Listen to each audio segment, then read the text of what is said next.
Update para sa Bagyo. Ito, update namin sa Bagyo. Binabaha na ang garahe. Ayun ang aking motor. Binaha na siya. Inabot ko ng baha.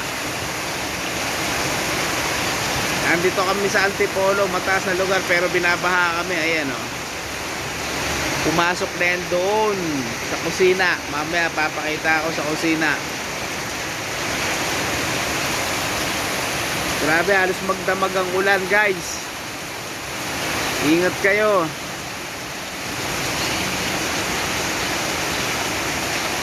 Napakalakas ng ulan, magdamag. Kaya ito nangyari, binahana. Yung makina ng motor pa, ewan ko kung inaabot yan, oh. Pakita ko pati hanggang doon sa kusina. Ayan, nangyari sa kusina. Pumasok na dito.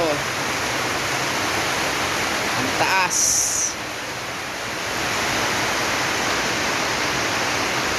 Ay, mga gamit, oh. Ayan, isinampa na lang namin yung ibang gamit.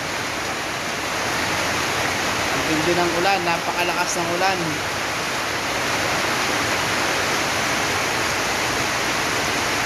Update lang po, ayan ang nangyayari.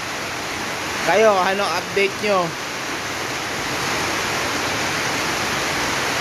Hanggang doon niya sa Mesia. Ayan, buti yung rep namin, mataas-taas ang tungtungan niya, kaya hindi siya inabot. Etong update namin sa lakas ng ulan ngayon. Halos magdamag ang ulan, kaya ito nangyari. Binaha.